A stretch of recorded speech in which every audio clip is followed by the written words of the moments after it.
श्री महालक्ष्मी देवीची कहाणी. श्री गणेशाय नमः. श्री महालक्ष्मी देवे नमः. मन लावून ऐकावी, ध्यानात ठेवावी श्री लक्ष्मी देवीची कहाणी. द्वापार युगाची अधिष्ठात्री, सौराष्ट्र देशाची मोहिनी श्री महालक्ष्मी देवी. आटपाट नगर होते. नगराचा एक राजा होता. त्याचे नाव होते भद्रश्रवा.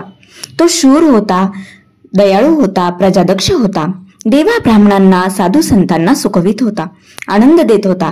राजाच्या राणीचं नाव होतं सूरजचंद्रिका. नाव चांगलं, पण स्वभावात अहंकार. मागील जन्मी ती एका वैश्याची पत्नी होती. तिचं नवऱ्याशी भांडण होई. भांडणानं वैतागली, रागानं घराबाहेर पडली.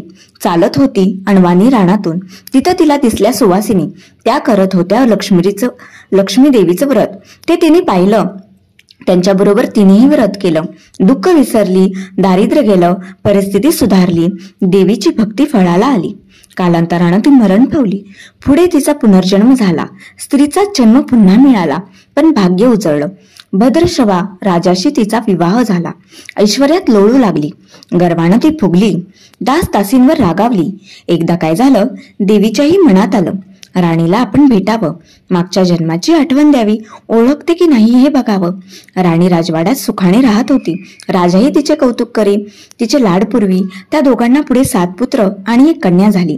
कन्येचं नाव होतं शांबाला. एके दिवशी काय झालं, देवीनं म्हातारीचं रूप घेतलं. फाटकं वस्त्र नेसली, माथी मळवट फासला, हाती काठी घेतली. काठी टेकीत टेकीत राणीला भेटायला आली. तिनं आरोळी दिली. अरे, आहे का घरात कुणी घास देईल का? दासी बाहेर आली.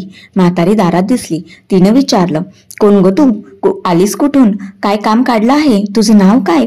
गाव काय? तुला हवंय काय? मधून मधून खोकत हळू आवाजात म्हातारी सांगू लागली, माझं नाव कमला. द्वारकेहून आली ग, राणीला भेटायचंय. कुठं आहे ग राणी? दासी म्हणाली, राणीसाहेब महालात आहेत, सख्यांशी गप्पा मारतायत. त्यांना सांगितलं तर माझ्यावर रागावतील. तुला ग त्या कशा भेटणार? काय तुझा हा अवतार? तुला पाहून माझ्यावर ओरडतील, उनदुन बोलतील. त्यांच्या सख्याही तुला हसतील. तू जरा आडोशाला बैस. मैत्रिणी गेल्या म्हणजे मी सांगते त्यांना. म्हातारी रागावली, मनोमन संतापली. तुझी राणी पैशाला भाळली, माणुसकी विसरली, दरिद्री मेली. आज झालीये राणी, पण देवीला विसरली. माझ्यामुळेच ना. मीच तिला व्रत सांगितलं देवीचं, तिनं ते केलं. आता राणी पदावर बसली. देवीला आठवणही राहिली नाही. गर्व झालाय संपत्तीचा, पैशाची धुंदी आली. गोरगरिबांची पर्वा नाही. थोड्या मोठ्यांच्या मुली त्या झाल्या मैत्रिणी. म्हातारी गरीब आणि भिकारीन, तिला कोण विचारतंय? पण याचं फळ तिला भोगावंच लागेल. तेव्हाच तिचे डोळे उघडतील. जाते मी. दासी घाबरली. तिनं म्हातारीला पाणी दिलं. हात जोडून म्हणाली, ते व्रत मला सांगाल, मी ते नेमानं करीन. उतणार नाही, मातणार नाही, घेतला वसा टाकणार नाही, दिलेला शब्द मोडणार नाही. त्या दासीला व्रताचा वसा सांगितला. म्हातारी उठली, काठी टेकीत निघाली. तोच माडीवरून राणीची कन्या शांबाला धावत आली. ती कळवळून म्हणाली, आजीर, रागवू नका. चुकली माझी आई. तिच्या वतीनं मी क्षमा मागते. कृपा करा. दिलेला शाप मागे घ्या. पाया पडते तुमच्या. म्हातारीला मुलीची दया आली. म्हातारीनं क्षणभर त्या मुलीकडे पाहिलं आणि तिला लक्ष्मीव्रताचा वसा सांगितला. मुलीचा निरोप घेऊन म्हातारी निघणार, तोच राणी माडीवरून आली. दाराशी येते तर म्हातारी दिसली. राणी ओरडली, ए थरडे, कशाला ग आलीस? जा इथून. उठ म्हणते ना. जातेस की नाही? दुसरी घरं नाही दिसली तुला? म्हातारीनं संतापाने घराघरा डोळे फिरवले. कपाळावर आठ्या पसरल्या. ती तडक घराबाहेर पडली. दासीने लक्ष्मीव्रत केलं. तिची स्थिती सुधारली. दासी पण गेलं. संसार सुखाचा झाला. पुढे मार्गशीर्ष महिना आला. पहिल्याच गुरुवारी शांबालेनं लक्ष्मीव्रतास सुरुवात केली. सगळे नेमधर्म पाळले. 4 गुरुवारी तिने लक्ष्मीव्रत केलं. शेवटच्या गुरुवारी यथासांग उद्यापन झालं. सिद्धेश्वर राजाचा पुत्र मालाधर, त्याच्याशी शांबालेचा विवाह झाला. राजवैभवातील शांबालेला राजवैभव मिळालं.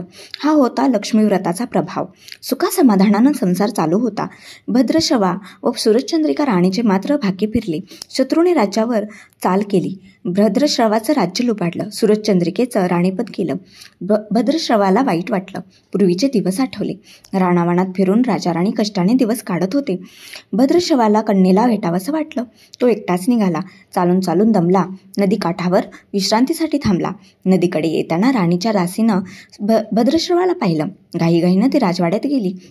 राजाला सांगितलं. मालाधरानं माणसं पाठवली, आणायला रथ पाठवला. सासऱ्यांना घरी आणलं. सन्मानानं नवी वस्त्र व कंठीहार दिला. शांबाला वडिलांची काळजी घेत होती. काही दिवसांनी राजाला वाटलं आता परत जावं. जावयाला तसं त्याने सांगितलं. मुलीचा निरोप घेतला. जावयानं मोहरा भरलेला हंडा नोकराकडे देऊन राजासोबत पाठवलं. राजा घरी परतला. चंद्रिकेला भेटला. हंडा पाहून ती आनंदली. घाईनं तिनं झाकण काढलं. आत बघते तर काय, आत होते कोळसे.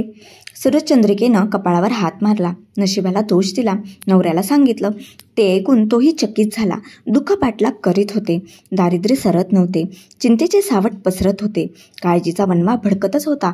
सूरजचंद्रिकेचा एक एक दिवस दुःखाचा जात होता. एके दिवशी तिला मुलीला भेटावे, डोळे भरून पाहावे असं वाटलं. नशिबाचे भोग भोगायचेच आहेत. सूरजचंद्रिका घरून निघाली. मुलीच्या सासरी पोचली. तो दिवस गुरुवारचा होता. नदी तीरावर जरा वेळ बसली. दमली होती. त्याचवेळी एक दासी नदीवर आली. तिनं राणीच्या आईला ओळखलं. घाईनं ती महालात गेली. राणीला निरोप दिला. तुमची आई आली आहे. नदी किनारी बसली आहे. खूप दमलेली दिसली. तिला आणायला कुणीतरी पाठवा. शांबालेनं सारथ्यासोबत रथ नदीकडे पाठवला. आईला घेऊन यायला सांगितलं.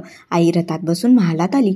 आईला बघताच शांबालानं आनंदाने मिठी मारली. मुलीचं वैभव पाहून तिचं मन तृप्त झालं. तोंडून शब्द फुटेना. आईनं स्नान केलं. मुलीनं तिला पैठणी दिली. सोन्या मोत्यांचे दागिने दिले. आईचं रूप अधिकच खुललं. दुपारची वेळ झाली. शांबालेनं भक्तिभावानं लक्ष्मीची पूजा केली. आरती झाली. धूपदीपांचा वास तरवळला.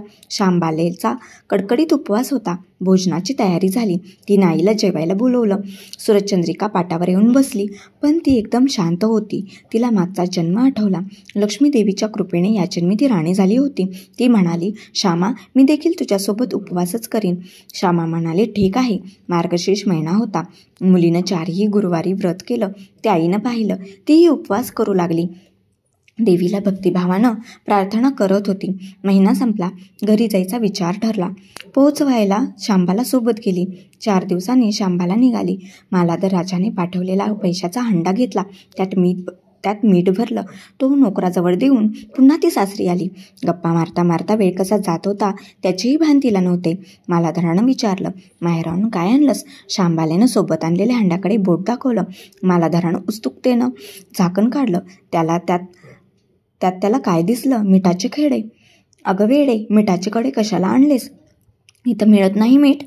मीठ मिळतं ना, पण हे मीठ माझ्या वडिलांच्या राज्यातलं आहे. वडिलांचं राज्य सौराष्ट्रात होतं. त्या शेजारच्या समुद्राचं आहे हे मीठ. समुद्र तीरावर दूरवर माझ्या वडिलांचं राज्य होतं.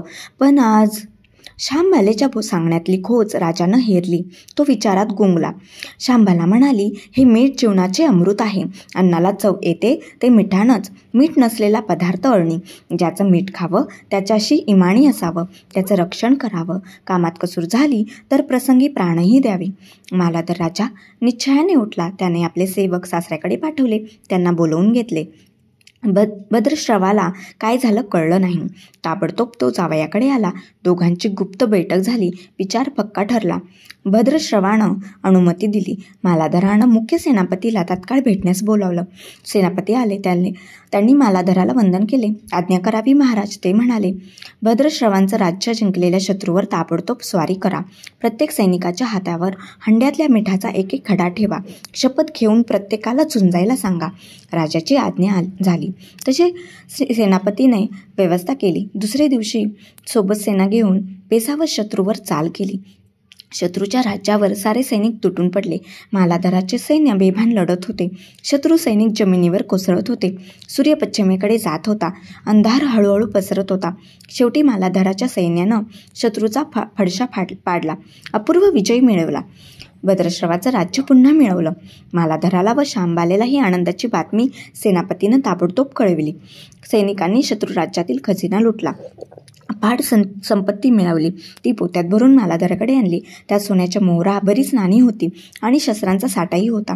मालाधरानं भद्रश्रवास सूरजचंद्रिका राणीस घेऊन यायला सांगितलं. ती आल्यावर घरात आनंदाचं उधाण आलं होतं. तो होता गुरुवार. शांबालेनं लक्ष्मीव्रताची पूजा केली.